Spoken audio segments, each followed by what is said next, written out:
She said black men were too ugly until the black ice cream seller changed her mind. Sloan Merrick sat at brunch with her sorority sisters at a trendy cafe in Charleston, South Carolina, surrounded by mimosas and judgment. At 24, she was everything her family wanted her to be. Blonde, beautiful, from old Southern money, and engaged to Wellington Hughes III, whose family owned half the commercial real estate in the state. "Did you see Jessica's new boyfriend?" Her best friend Tallulah Crane whispered, scrolling through Instagram. "She's dating a black guy. Can you imagine?" "I can't," Sloan said, wrinkling her nose. "I mean, to each their own, but personally, I just don't find black men attractive at all. They're just not my type." "Too dark," her friend Bexley Sutton added.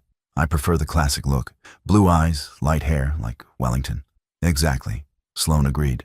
"I've never understood the appeal. Black men are just, I don't know, too ugly for me. I know that sounds bad, but it's just my preference." Her other friend, Ainsley Porter, looked uncomfortable. "That's kind of racist, Sloan." "It's not racist to have preferences. I'm allowed to be attracted to who I'm attracted to, and I'm attracted to white men. Period." What Sloan didn't realize was that her words carried beyond her privileged bubble. The server clearing their table, a young black woman named Tiana Ellis, had heard everything. She said nothing, just cleared plates with professional silence, while internally seething at the casual racism. This was Sloan's world, insulated, privileged, casually bigoted without even recognizing it. She'd grown up in a wealthy Charleston neighborhood, attended private schools, had limited meaningful interaction with people of color beyond those who served her family. Her fiancé Wellington was the perfect match. Same background, same values, same casual racism wrapped in preference and tradition. Their engagement had been announced in the society pages. The wedding was planned for October at a historic plantation venue, because of course it was. "I'm thinking about changing the wedding flowers," Sloan said, moving on from the uncomfortable topic. "Wellington's mother suggested white roses, but I want something more dramatic. Maybe orchids?" "Orchids are expensive," Tallulah noted. "So, it's my wedding. I want it perfect." That afternoon, Sloan drove her BMW through Charleston's historic district, returning home to the family estate. She passed the Battery, the beautiful waterfront, the carefully preserved antebellum architecture that her family loved and tourists photographed. She also passed a small ice cream shop on King Street, Sweet Scoops, that she'd never noticed before. It was new, open just last month, with colorful awnings and a chalkboard sign advertising homemade flavors. Sloan wouldn't normally stop at such a place. Too pedestrian, too casual. But the late August heat was brutal on. Her car's AC had been acting up. She parked, checked her makeup in the mirror, and walked into Sweet Scoops expecting generic service and mediocre product. What she found instead was Darius Laurent behind the counter, and everything she thought she knew about attraction was about to be challenged. "Hello, my Stop Racism family. Thank you for tuning in today. Before we dive deeper into this beautiful love story, I want to hear from you. Where are you watching from? Drop your country and state in the comments below. Also, I'd love to know your thoughts. What did you think of the story so far? Do you believe love can truly conquer prejudice? Let us know in the comments. We love reading them. And trust me, your words motivate us to keep making these videos. Let's make this video reach at least 50 comments. Your support means the world to us, and it drives us to create even more meaningful content for you. So don't forget to comment, share, and keep spreading love. Darius Laurent looked up from the ice cream case when the bell chimed and immediately recognized the type of customer who just entered. Wealthy, entitled, probably looking for reasons to complain. He'd seen plenty during his first month operating Sweet Scoops. At 31, Darius had poured his life savings and a small business loan into this shop. After years as a pastry chef at high-end restaurants, he'd finally taken the leap into ownership. His ice cream was exceptional, unique flavors he developed himself, made fresh daily using local ingredients. But customers like this woman, blonde, designer sunglasses, carrying a handbag worth more than his monthly rent, they usually wanted familiar flavors and looked at his craft as beneath them. "Welcome to Sweet Scoops," Darius said with practiced professionalism. "What can I get you?" Sloan approached the counter and stopped. The man behind it was striking, objectively handsome in a way that contradicted everything she'd said at brunch. Dark skin, warm brown eyes, a smile that was genuine despite clearly being customer service. She felt a flicker of something, confusion, maybe discomfort, and quickly pushed it away. "What's good here?" she asked, her tone suggesting nothing would be. "Everything's made fresh daily. Our most popular flavors are the bourbon pecan, lavender honey, and salted caramel. But I also have more adventurous options. Cardamom rose, black sesame, olive oil, and sea salt. Those sound weird. They're inspired by my time training in Paris and working at Magnolia's. I'm a classically trained pastry chef." Sloan blinked. "You're a chef?" "I am. This is my shop. I make everything here." He gestured to the cases. "Would you like to try samples before deciding?" "Sure. The bourbon pecan, I guess." Darius prepared a small sample spoon, handing it to her with a smile that was both professional and genuinely proud of his work. Their fingers brushed briefly during the exchange, and Sloan felt an unexpected jolt. She tasted the ice cream, and her eyes widened. It was exceptional, rich, perfectly balanced, with actual chunks of candied pecans and a subtle bourbon note that wasn't overwhelming. "This is really good. Thank you. I developed that recipe over 2 years. The bourbon is local, from a distillery outside Charleston. The pecans are from a farm in Georgia. I'll take a large, in a cup." While Darius prepared her order, Sloan found herself watching him. His movements were precise, practiced, the ease of someone who'd spent years mastering his craft. His hands were elegant despite their size, careful with presentation. $7.50, Darius said, handing her the cup with a small wooden spoon. Sloan paid, taking the ice cream. "This place is new? Opened a month ago. Still building our customer base, but response has been good." "Well, the ice cream is excellent." "I'm surprised. Usually these trendy places are all marketing and no substance. I'm the opposite. All substance, still working on the marketing." He smiled. "But thank you. I hope you'll come back. Maybe." Sloan left, sat in her car, and ate the ice cream.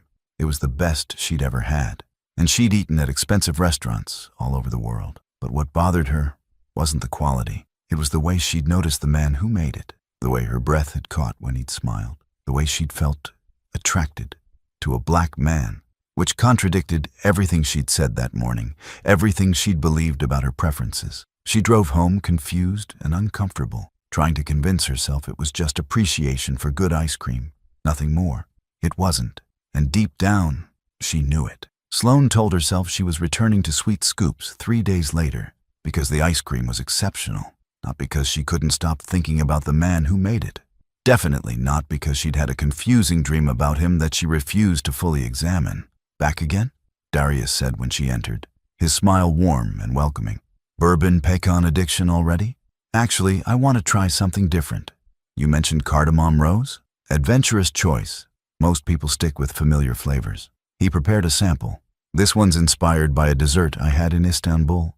The cardamom is subtle. The rose is from rose water I make myself. Try it." Sloan tasted and was transported. The flavor was unlike anything she'd experienced. Exotic, complex, perfectly balanced. "That's incredible. Thank you. It's not for everyone, but people who appreciate it really love it. I'll take a large, and maybe a small of the olive oil sea salt. My mother's having friends over tomorrow. I thought I'd bring something different." As Darius prepared her order, they fell into conversation. "So, you're a chef who became an ice cream maker. That's an unusual path." "Not really. Ice cream is basically frozen custard, which is classic French pastry technique. I worked at several Michelin-starred restaurants, Magnolia's here in Charleston, then a year in Paris, 6 months in New York. But I wanted to build something of my own. Ice cream felt like the right medium, accessible but still room for creativity. That must have taken courage, leaving prestigious restaurants to start from scratch." "It did. My family thought I was crazy. My mentor said I was wasting my talent. But this," he gestured to the shop, "this is mine. Every recipe, every decision, every risk. That matters more than prestigious kitchens where I'm executing someone else's vision." Sloan found herself genuinely interested. "Do you do everything yourself?" "I have one employee. My sister Janae helps with weekend shifts. Otherwise, it's just me. Making ice cream at 4 a.m., serving customers, managing books, scrubbing floors. Glamorous entrepreneurship." He grinned. "That sounds exhausting."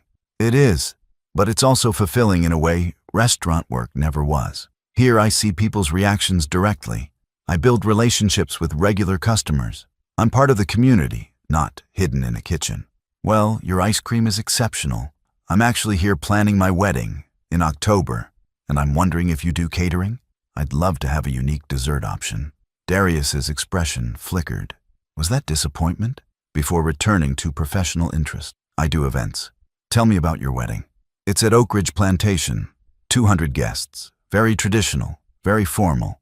My fiancé Wellington is old Charleston family, so everything needs to be perfect. Oak Ridge? Darius's tone shifted slightly. That's a former slave plantation, isn't it? It's a historic venue.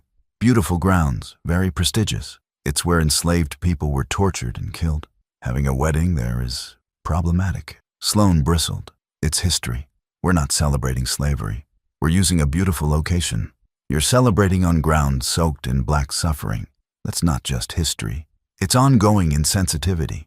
But hey, who am I to judge? Just a black business owner whose ancestors might have been enslaved on that exact property.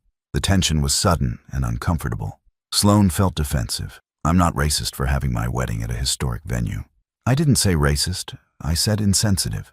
There's a difference, though sometimes they overlap.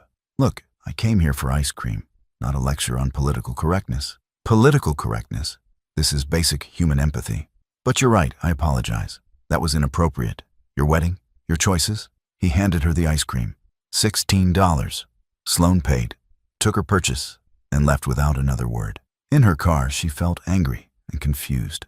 Who was he to judge her wedding venue? It wasn't her fault the plantation had a complicated history. Lots of beautiful places did. But his words nagged at her. Ground soaked in black suffering. My ancestors might have been enslaved there. She'd never thought about it that way. Had never considered that what she saw as history, others experienced as ongoing trauma. For the first time, Sloan wondered if her perspective was incomplete. Sloan didn't return to Sweet Scoops for 2 weeks. She told herself it was because she was busy with wedding planning. In reality, Darius's words had unsettled her, and she didn't like feeling unsettled. But the ice cream had been a hit at her mother's gathering. 3 different friends had asked where she'd gotten it. And Wellington, usually indifferent to desserts, had actually complimented the olive oil flavor. Where'd you find this? He'd asked. It's not from Jenny's or anything recognizable. A new place on King Street. Sweet Scoops. Never heard of it. But this is good. Maybe we should consider them for the wedding. Now, Sloan stood outside the shop, trying to decide if she was brave enough to go back in after their tense last conversation. The decision was made for her when Darius emerged, carrying a box of supplies. He saw her and paused. Sloan, I didn't think you'd come back. I wasn't sure I would, but your ice cream is too good to avoid just because you made me uncomfortable. Fair enough. Come inside. The shop was empty. Late afternoon lull. Darius set down his supplies and faced her directly. I owe you an apology. I shouldn't have lectured you about your wedding venue. That was presumptuous and rude. You weren't wrong, though, were you? The question surprised him. What do you mean? I mean, I've been thinking about what you said, about the plantation being ground-soaked in suffering. I never thought about it that way before. To me, it was just a beautiful historic property.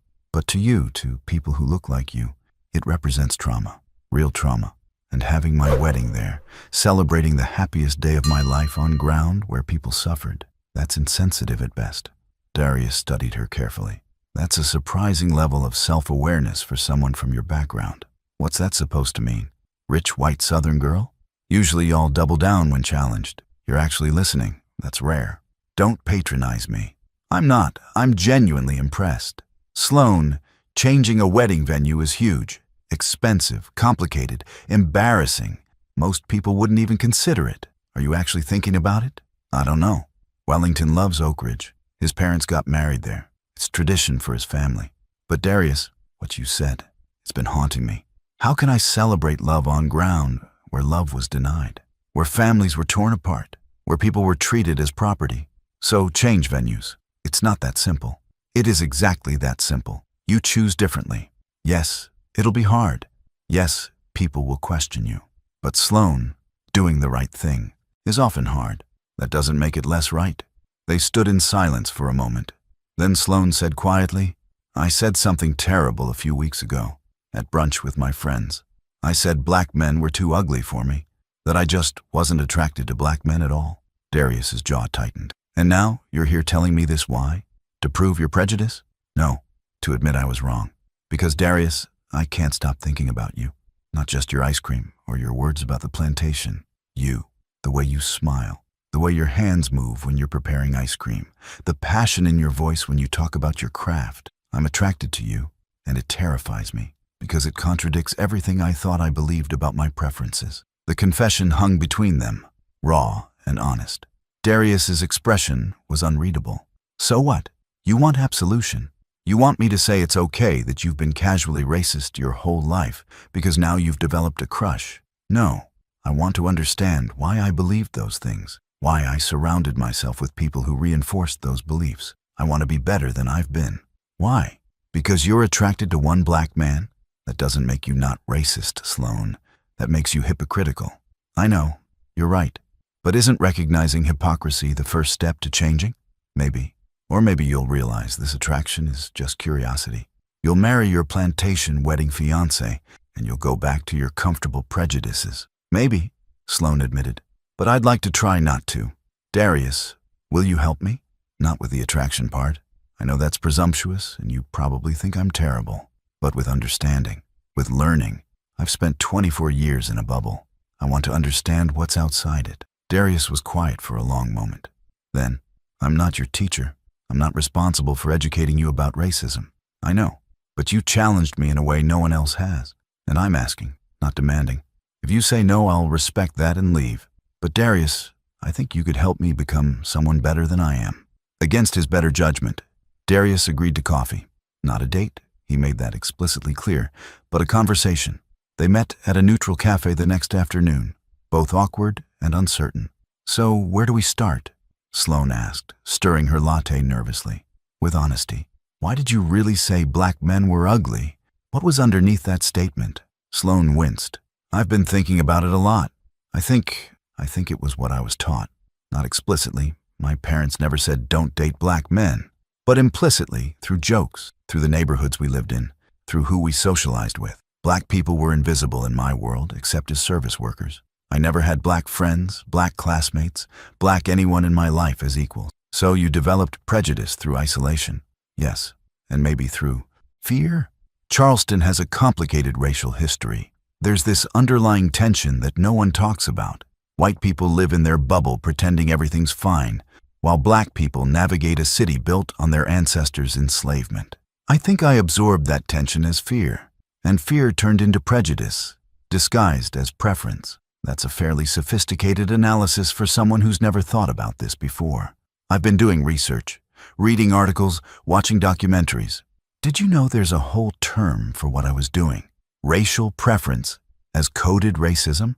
I thought I was just stating attraction, but I was really perpetuating the idea that whiteness is inherently more attractive, that white features are the standard and everything else is deviant. Darius was impressed despite himself. What prompted this research? You and shame. After I left your shop that day, I couldn't stop thinking about what I'd said, not just to you, but at brunch throughout my life. Sloan, when I really examined my beliefs, I didn't like what I found. I've been casually cruel my whole life without even realizing it. So what now? You've read some articles, you feel bad and that absolves you? No, awareness is just the start. Darius, I don't know what I'm doing. I just know I don't want to be the person I've been. And I'm attracted to you in a way that's confusing and uncomfortable and maybe exactly what I need to break out of my bubble. Sloan, you have a fiancé.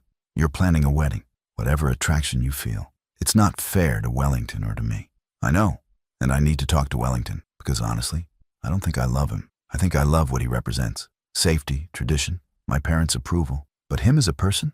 I'm not sure I even know him beyond our shared background. That's something you need to figure out. But Sloan, I'm not going to be your experiment. I'm not here to help you rebel against your upbringing or prove you're not racist. I'm a person with feelings, not a teaching tool. I understand. Can we be friends? I know that sounds naive, but I genuinely want to know you, not as a project or an experiment, as a person. Darius studied her carefully. Something in her vulnerability seemed genuine. Against all logic, he found himself saying, okay, friends. But Sloan, the moment I feel like I'm being used or tokenized, I'm out. Clear? Crystal clear. Over the next weeks, they developed an unlikely friendship. Darius showed Sloan parts of Charleston she'd never seen. Predominantly black neighborhoods, restaurants serving soul food, churches with histories of resistance. Sloan absorbed it all, asking questions, listening more than talking. "This is Charleston," she said one afternoon as they walked through the historic East Side. "I've lived here my whole life and never knew this existed." "Because you never had to know.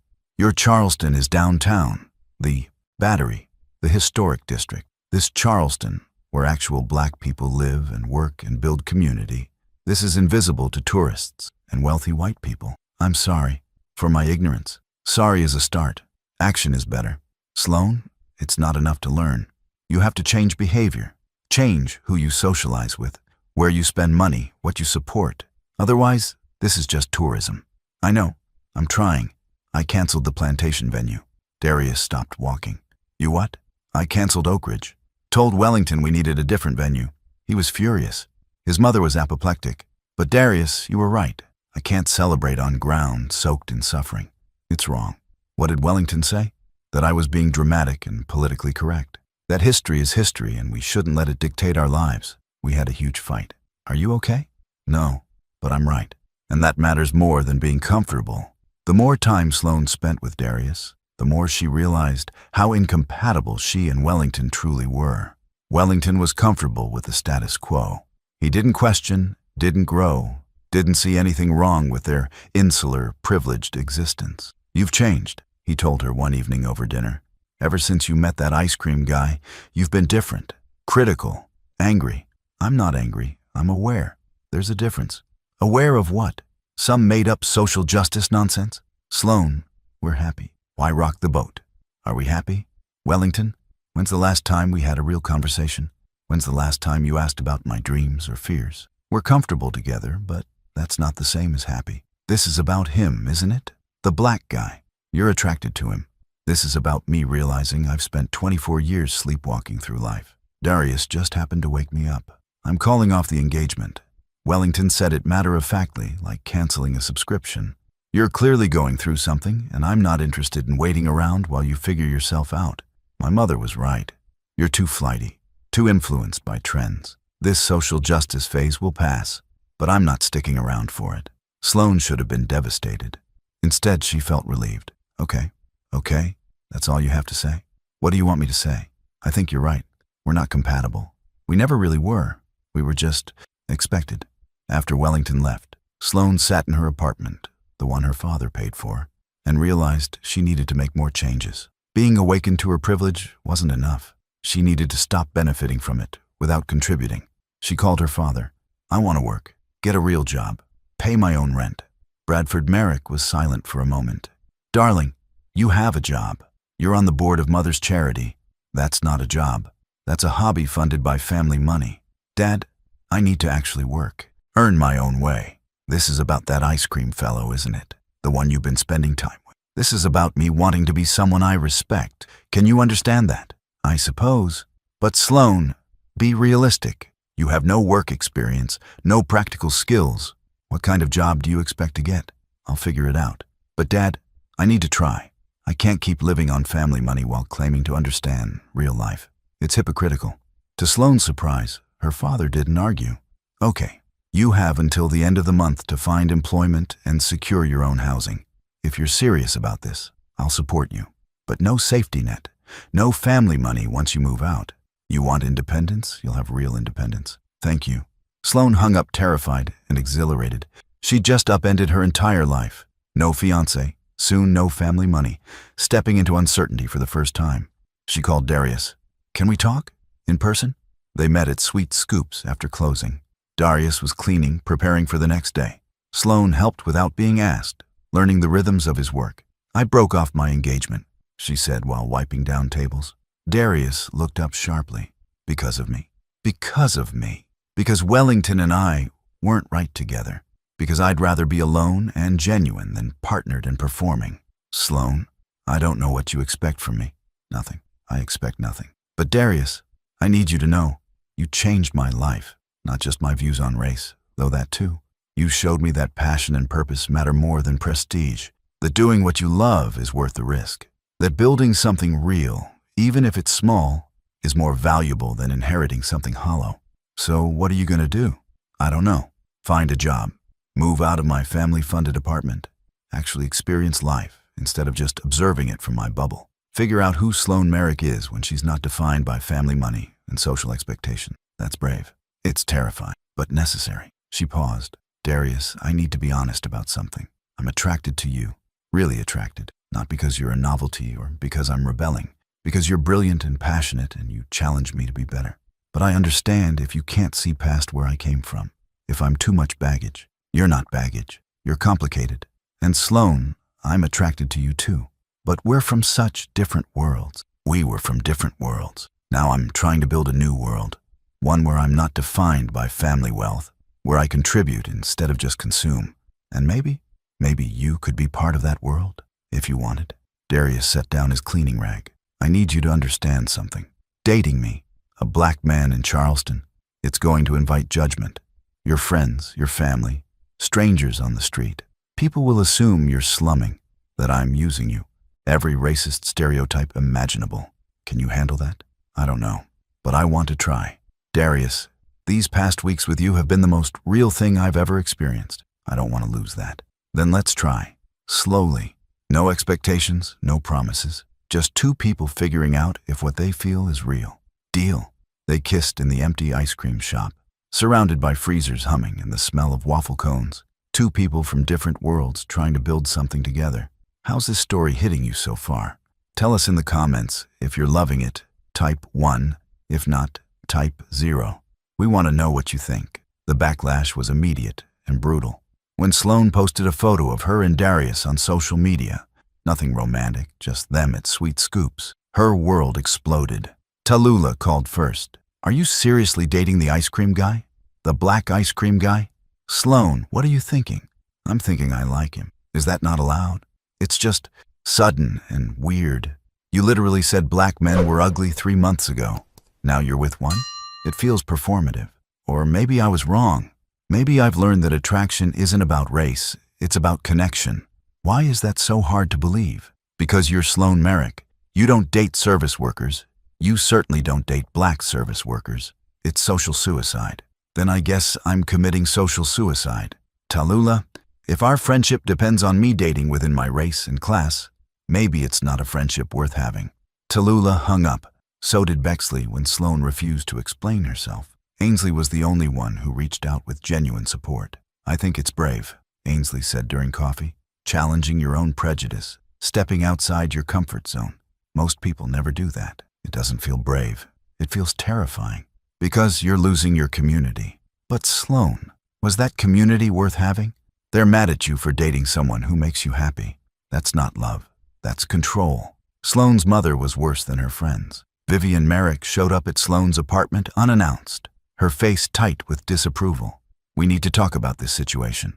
What situation, Mom? Don't play dumb. You're dating a black man. Darling, I don't care what you do privately, but publicly. It reflects on the family. People are talking. Let them talk. It's not that simple. Your father has business relationships to maintain. I have social standing. Your choices affect all of us. Then maybe you all should examine why my dating choices affect your social standing. Maybe the problem isn't me dating Darius. It's that your social circle is racist. I'm not racist. You just told me not to publicly date someone because of his race. That's literally racism, Mom. It's pragmatism. Sloane, the world judges interracial couples harshly, especially here in Charleston with our history. I'm trying to protect you. Protect me from what? Happiness? Growth? Real connection? Mom, I know you think you're helping, but you're actually asking me to choose racism over love. And I won't do that. Darius faced his own challenges. His sister Janae was supportive, but worried. She's white and rich, Darius. Those are two major complications. I know, but she's also genuine, growing, trying to be better than she was. That counts for something. Does it count when her family's wealth probably came from exploiting people who look like us? When she's been casually racist her whole life? How do you get past that? I don't know. But Janae, she left her fiancé for me. She's cutting ties with racist friends. She's trying to understand privilege and dismantle it. That's more than most people do. Just be careful. Rich white girls playing at social justice, they often retreat back to comfort when things get hard. Sloane's not like that. I hope you're right. The real test came when Sloan applied for jobs. Without family connections or relevant experience, she was rejected repeatedly. She finally got hired at a bookstore. Minimum wage, 40 hours a week, on her feet all day. "This is humbling," she told Darius after her first week. "I'm exhausted. My feet hurt. A customer yelled at me today because we didn't have the books she wanted. And I'm making $12 an hour. I don't know how people survive like this." "Welcome to reality. Most people live this way, Sloan. Now you understand why labor rights matter, why minimum wage fights are important, why your family's wealth is built on others' exploitation." "I do understand, and it's harder than I imagined. But Darius, I'm not quitting. I need this. I need to understand what most people's lives actually look like. I'm proud of you. That's real growth." 6 months into their relationship, Sloan and Darius had found their rhythm. She worked at the bookstore and volunteered at a community literacy program. He expanded Sweet Scoops with a second employee and started catering events. They navigated the stares, the comments, the judgment together. "People assume I'm your charity case," Darius said one evening after a stranger had made a rude comment. "Like you're doing me a favor by dating me." "People assume I'm rebelling against my family," Sloan countered. "Like you're a phase I'll grow out of." Both assumptions are dehumanizing. So how do we deal with it? By refusing to let others define us. By building something so solid that external judgment doesn't shake it. They were building something solid. Darius taught Sloan about his family's history. Generations in Charleston, surviving slavery, Jim Crow, ongoing systemic racism. Sloan shared her awakening to privilege, her struggle to unlearn entitlement. "I still mess up constantly," she admitted. "Yesterday I complained about my bookstore salary, and my coworker, a black woman with 3 kids, looked at me like I was insane. She's making the same salary but supporting a family." My complaint was so tone-deaf. "What did you do?" "Apologized. Listened to her story. Realized that my experience of struggle, 6 months making minimum wage, is her entire life. That I have a safety net she doesn't. That even in poverty, I have privilege. That's growth. You're learning." Sweet Scoops continued thriving. Darius's unique flavors attracted food critics, and suddenly the shop was featured in Southern Living and Bon Appetit. With increased visibility came increased business. "I might need to expand," Darius told Sloan. "Hire more staff, maybe open a second location. But that requires capital I don't have." "What about a loan?" "Banks are less likely to loan to black business owners. Even with good credit and a successful track record, the approval rates are significantly lower. That's discriminatory. That's reality. Systemic racism doesn't just affect dating, Sloan. It affects access to capital, property ownership, business development, everything." Sloan had an idea. "What if I invested? Not as charity, as a business partner. I have some money from selling jewelry my grandmother left me. It's not much, but maybe enough to help expand." Darius was immediately uncomfortable. "I can't take your money. It's not taking. It's investing. In a business I believe in, run by someone I trust." "Darius, this isn't pity or guilt. This is good business. Sweet Scoops is successful. Expansion makes sense. Why not use available resources?" "Because it complicates our relationship. Our relationship is already complicated. We're navigating interracial dating in the South while I unlearn racism and you build a business. Adding business partnership barely registers on the complication scale." They discussed terms, brought in Janae for input, consulted a lawyer. Eventually, Sloan became a silent partner in Sweet Scoops, providing capital for expansion without involvement in operations. "This feels right," Darius said after signing papers. "Building something together. Not you saving me, not me teaching you. Just partners. Equals," Sloan agreed. Finally, the second Sweet Scoops location opened in North Charleston, in a predominantly black neighborhood that had limited access to artisan food options. Darius priced intentionally, slightly lower than the King Street location, ensuring accessibility. "I don't want to be a business that only serves wealthy white people," he explained. "Ice cream should be for everyone. If that means lower profit margins, so be it." The community response was overwhelmingly positive. Families came daily. Local schools organized field trips to see ice cream being made. Darius hired teenagers from the neighborhood, teaching them business skills and culinary techniques. "This is what success looks like," Sloan said. watching Darius teach a 16-year-old how to balance flavors, not wealth, accumulation, community impact. I learned that from you, actually. From me? I was the poster child for wealth accumulation without purpose. You were. Past tense. Watching you dismantle your privilege, choose purpose over comfort. That inspired me to think bigger, to see sweet scoops as more than a business, as a tool for community building. They kissed in the new shop, surrounded by customers and staff, and Sloane felt something she'd never experienced in her privileged bubble, genuine belonging. 1 year after meeting Darius, Sloane was invited to speak at a local diversity conference. The topic, Unlearning Racism, a Personal Journey. She almost declined. Who was she to speak about racism? But Darius encouraged her. Your story matters, not because you're special, but because you're honest about how privilege creates blindness. People need to hear that. The conference was intimidating. Hundreds of people, many of them Black activists and educators who'd spent lifetimes fighting racism. And here was Sloane Merrick, a white woman from wealth, claiming she'd unlearned prejudice in a year. She took the stage terrified. A year ago, I said Black men were too ugly to date. I meant it. Not from conscious hatred, but from a lifetime of absorbed racism disguised as preference. I'd surrounded myself with whiteness, white friends, white neighborhoods, white everything, and convinced myself that was neutral, that my bubble was normal and everything else was other. The audience was silent, listening. Then I met Darius Laurent. He owned an ice cream shop I wandered into, and I was immediately attracted to him. That attraction confused me because it contradicted everything I'd believed about my preferences. I started questioning.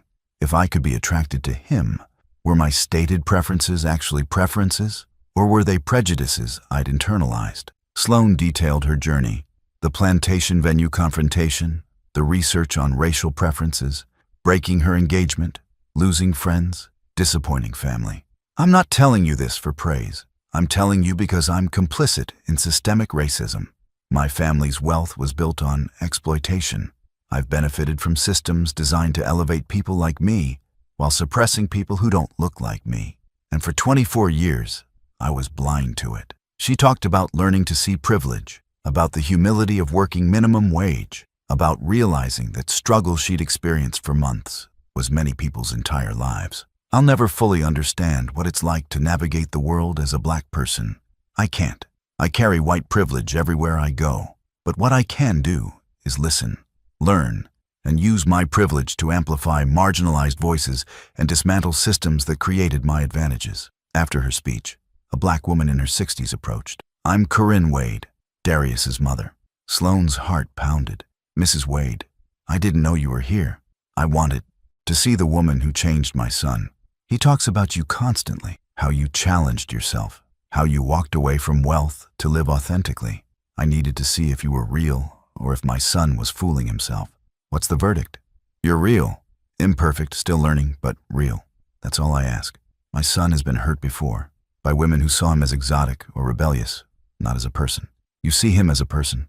That matters. I love him, Mrs. Wade. Completely. Good, because he loves you too. And honey, loving across racial lines in Charleston, South Carolina, that takes courage. You've shown that courage.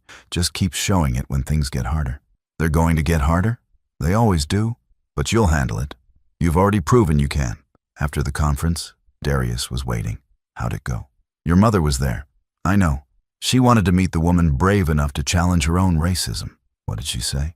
That loving you takes courage, and things will get harder. Is she right? Probably. But Sloane, we've already survived a year of judgment and growth. We can handle whatever comes next. Together. Always together. They went back to Sweet Scoops, where Janae had been managing both locations. The King Street shop was busy. Tourists, locals, people of all backgrounds enjoying ice cream Darius had created. This is your legacy, Sloane said, watching the crowd. Not just ice cream. Community. People from different backgrounds sharing space, sharing joy. That's revolutionary in its ordinariness. All because a prejudiced white woman wandered into my shop seeking relief from Charleston heat. All because a talented Black chef challenged that woman's assumptions and showed her there was another way to live. So we're both teachers then, and both students, still learning. They kissed behind the counter, and Sloane thought about the year's journey. From saying Black men were ugly to loving one, From privilege blindness to active dismantling. From performance to authenticity. She still had so much to learn. So did Darius. About trusting people from her background, about navigating her world's expectations. But they were learning together, building something that honored both their histories while creating new possibilities. 2 years after their first meeting, Darius and Sloane stood in the original Sweet Scoops location, which they just renovated and expanded. The shop now included a small cafe area, space for community events, and a training kitchen where Darius taught ice cream making to aspiring entrepreneurs. "I can't believe we built this," Sloane said, looking at the transformed space. "We built more than this. We built us, a relationship that defies category and proves love is stronger than prejudice." Their journey hadn't been easy. They'd faced constant judgment, from Sloane's family, from strangers, from people who couldn't comprehend their partnership. But they'd also found unexpected support. Ainsley had become a close friend. Tiana, the server who'd overheard Sloane's initial racist comment, had become a Sweet Scoops regular and ally. "You've changed," Tiana told Sloane during one visit. "When I first heard you say black men were ugly, I wanted to dump my serving tray on your head. Now, you're doing real work. That matters." Sloane's relationship with her family remained complicated. Her father had grudgingly accepted Darius after Sweet Scoops was featured in national publications. Her mother still struggled but attended occasional family dinners. The acceptance was conditional and uncomfortable, but it was something. "They'll never fully understand," Darius said after one particularly tense dinner.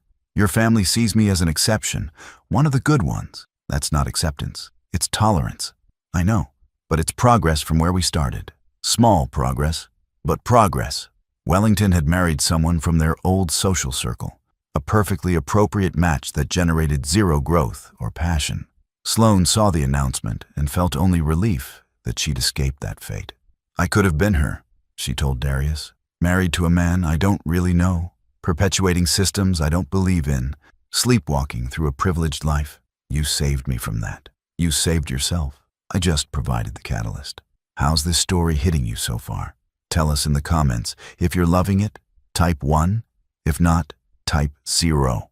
We want to know what you think. Sweet Scoops continued thriving. Both locations were profitable. Darius had trained 3 new ice cream makers, all from underrepresented communities. The business had become a model for conscious entrepreneurship, successful while serving community. Sloane had continued her education too. She'd enrolled in community college, studying social work and nonprofit management. Her goal was to start an organization helping other wealthy individuals navigate privilege awareness and social responsibility. "So many people like I was exist," she explained, "blind to their privilege, unaware of systemic injustice. If I can help even a few people wake up the way I did, that's worthwhile." On their 2-year anniversary, Darius proposed, not with an expensive ring. They'd both learned that value isn't measured in carats, but with a simple band he'd designed himself. "Sloane Merrick, you walked into my shop 2 years ago, and I thought you were everything I disliked about privilege and prejudice. I was right. You were. But you were also someone brave enough to change, to challenge your own beliefs, to walk away from comfort, to choose growth over ease. Will you marry me? Will you keep growing with me? Will you spend your life proving that love transcends every barrier we construct?" "Yes, absolutely yes." They married 6 months later. Small ceremony, diverse guest list, held at a community center in North Charleston. No plantation venue, no performance for society pages, just people who loved them, celebrating their commitment. Sloane's father attended, walking her down the aisle despite his discomfort. Her mother cried, whether from joy or loss of social standing remained unclear. Darius's entire extended family came, welcoming Sloane with warmth she'd never experienced in her own family. "You're one of us now," Corinne told her. "That means something. Family isn't just biology. It's choice. We choose you." During their first dance, Darius whispered, "Any regrets? Giving up wealth and status for this?" "None. Not a single one. Darius, I was empty before. Pretty and wealthy but empty. You filled me with purpose. How could I regret that? Even when people still judge us, let them judge. We're happy. We're building something meaningful. That's all that matters." 5 years after Sloane had said black men were ugly, she stood in Sweet Scoops helping Darius prep for the next day. They'd been married 3 years, had a 1-year-old daughter named Amara, and were planning to open a third location. "Remember when you walked in here looking for AC relief?" Darius said, washing dishes beside her. "I remember thinking you were attractive and being confused about it. Took me weeks to admit that attraction wasn't about race, it was about connection. Best confusion of your life." "Definitely. Darius, I was so blind before I met you. Blind to racism, to privilege, to real struggle. You opened my eyes. You opened them yourself. I just pointed at things you'd been missing." They finished cleaning and headed home to their small house in a diverse neighborhood. Not the mansion Sloane grew up in, not the luxury she'd once expected, but it was theirs, built on genuine values, filled with love that had survived judgment and emerged stronger. "I love our life," Sloane said as they got ready for bed. "It's not easy, it's not comfortable, but it's real.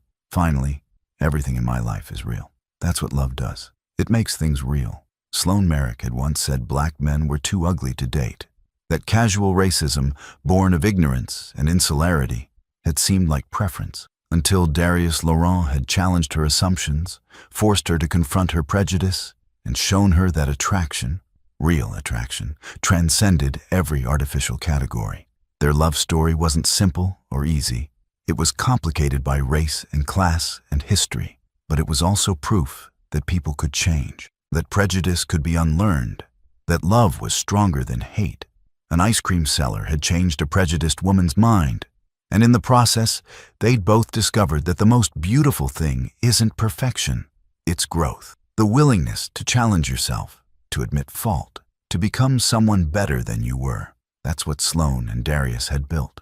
Not just a relationship, but a testament to the transformative power of honest love. And it started with ice cream on a hot Charleston afternoon,